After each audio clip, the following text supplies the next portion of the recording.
Hi, it's time for another verb of the day. Today's verb is glimpse.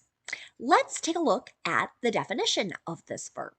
The verb glimpse is generally just used to mean to see something briefly or to see something partially. And it could be a combination of briefly seeing just a small part of something, not seeing the entirety of a thing. This is really the only way this verb gets used in 2023. A long time ago, there were some other uses, but I would focus on just knowing this definition for this verb. You should know that glimpse is a regular verb. To make the progressive form of this verb, you can drop the E and then add ing to form glimpsing. The past tense and participle forms of this verb can be made by just adding the letter D, since this verb already ends in an E. Our base verb, glimpse, ends in that unvoiced S sound. This means that when I add the past tense ending, I'm going to make a T sound, and I'm not adding an extra syllable as I say it. It should sound like this: glimpsed, glimpsed. You might be excited to know there are no additional phrasal verbs that we need to study, so instead we can focus on practicing our verb of the day in the simple past tense and the present perfect. Sometimes these verb tenses get a bit confused, or students can feel like I'm not sure which one to use, so it can be good to have a discussion about them together. So let's start with the simple past tense. I use this verb tense to talk about completed actions that occur at a known point in the past. Sometimes you'll see time signals. These could be words like yesterday or last month, last year, or even a specific date in the past. Okay?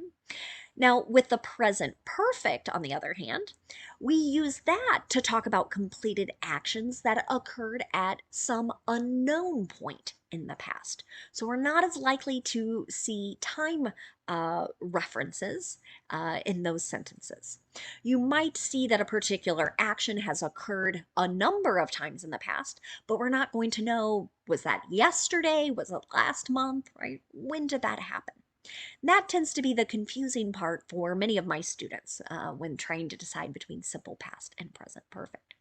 Now, I do want to note that not every sentence in the simple past tense is going to have a time signal. The fact that something is completed and that we're talking about a known time could be implied as part of a conversation, right? If someone asked me what I did yesterday, I don't have to include yesterday in my response. Right? And we don't have to keep saying yesterday, yesterday as we talk about that particular day. So, um, sometimes, again, we have to kind of look at the entire conversation or the entire paragraph to have a better sense of which verb tense to use. But now let's talk about making simple past tense sentences. To do this in the affirmative, we're going to have our subject, and then we're going to have our ed form of the verb. And this is our structure no matter what our subject is. So an example of this might be, he glimpsed death after a wave slammed him into a rock yesterday. So this might seem like a kind of odd turn of phrase here, but you will see many examples where it's someone essentially got like a very close look at dying through some type of accident or event. Here, I believe this was a story about a surfer and a wave really powering him into this really hard surface and all of the physical injuries that occurred. Now, let's look at making negative simple past tense sentences. To do this, I start with my subject, then I use did not, and then the base verb. So notice I'm not using the ed form here in the negative. An example of this: I didn't glimpse a single retail establishment while walking. Okay? So maybe I've just gotten back from a walk, right? So that that action, right, is complete. That activity, I should say, that's a better word choice there. That activity is complete. And I'm saying, I didn't even see any businesses, any stores selling things while I was on this particular walk. Let's take a look at a yes or no question in the simple past tense. To do this, I start with did, then I'm going to have my subject, and then the base verb. So again, I'm not using that ed form in my yes or no question. An example, did you glimpse Haley's comet last year? Okay. So as I looked at many example sentences with this verb, I did notice a lot of usage connected to astronomy. So things we can observe in the sky, right? So this is something that one only sees rather quickly as it passes, right? We're not going to be able to watch it for hours and hours. Now let's talk a little more about the present perfect.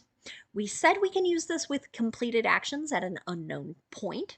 We might also use it to describe an action that started in the past and continues into the present. When I'm making present perfect sentences, I need to pay attention to my subject. If the subject is I, you, we, or they, I'm going to use have and then the participle form of the verb. If my subject is he, she, or it, then I'll use has and then the participle form of the verb. Let's take a look. I've got another example connected to astronomy here. The James Webb Space Telescope has glimpsed the smallest galaxy outside our local universe.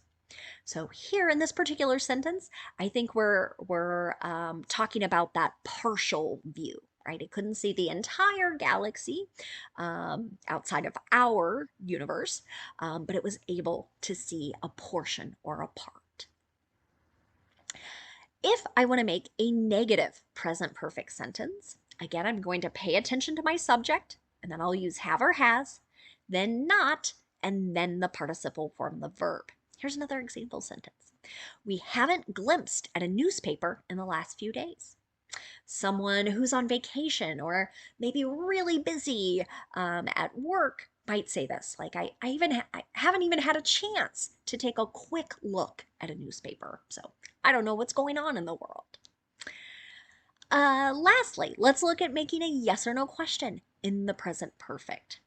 Okay, so to do this, I'm going to start with have or has, then I'm going to have my subject, and then the participle form the verb. Here's another example. Has the character glimpsed the future in that story? So sometimes people, again, as they write stories and kind of create new things, might talk about a character being able to see something in the future. So here, this might be, again, a quick look into the future. Now, let's spend a moment looking really at just one related word today. It's the noun form of this word, glimpse. So, same pronunciation, same spelling.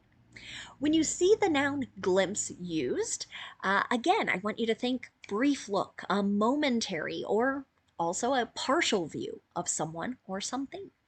An example of this. I caught a glimpse of a double rainbow yesterday. Okay. So again, this might have been something that appeared very quickly and then disappeared, which is a reason to use this particular noun. I caught a glimpse. So, and that's a pretty common phrase to see, catch a glimpse, get a glimpse. You might see it used that way. But again, the idea, a quick look at something. Thank you so much for watching today's video. I hope you have a great day.